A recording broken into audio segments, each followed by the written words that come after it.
Hello, it's Elisa Johnson, founder of VibrantlyLive.com, where I show stressed out, exhausted, and overcommitted moms how to love their life more and leave a legacy they can be proud of. I will be the first to admit that self-care does not come natural for me. I am your type A, push through till you drop, make it perfect or else kind of girl. Grasping the importance of self-care is something I've had to learn.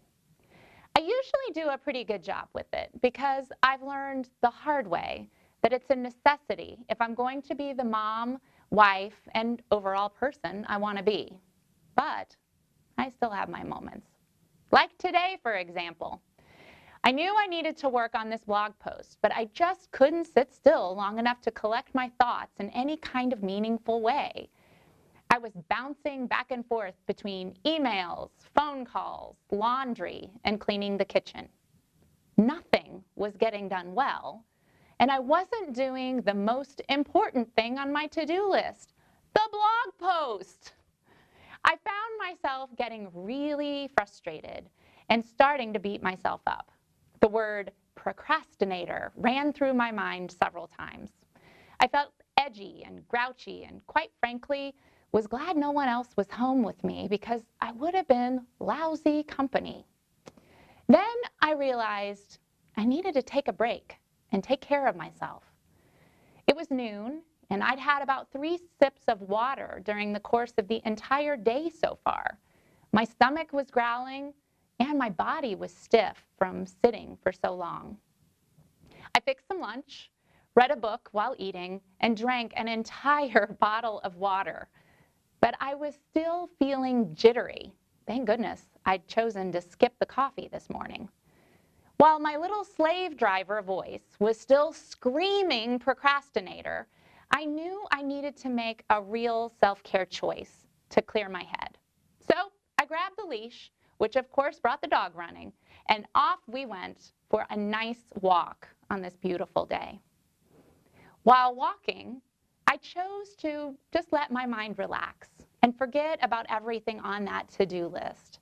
Instead, I purposely looked around and took in the sights. I watched as my dog enjoyed every smell she could. She wasn't worrying about anything, and neither should I. Guess what? As I went on the walk, I suddenly received a great idea for my blog post for the entire month.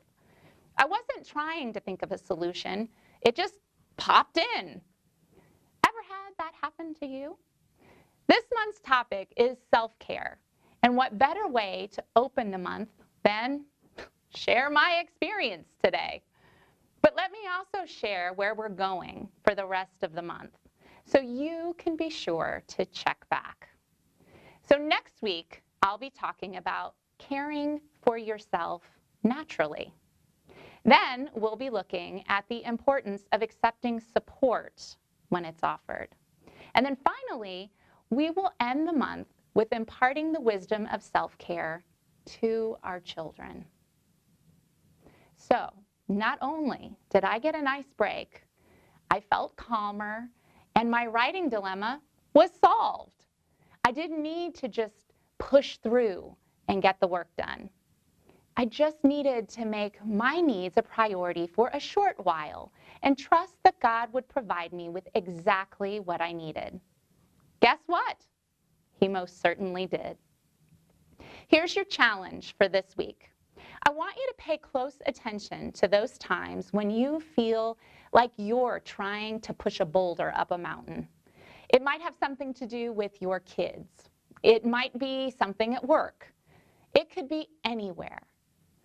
Once you realize you're in that pattern, though, I want you to take a deep breath and step away. I don't mean give up. I just mean intentionally take a break to rest and leave it alone for a while. Try a self-care ritual for just a little while, like my walk, and just see what happens. Be sure to share below how that worked for you.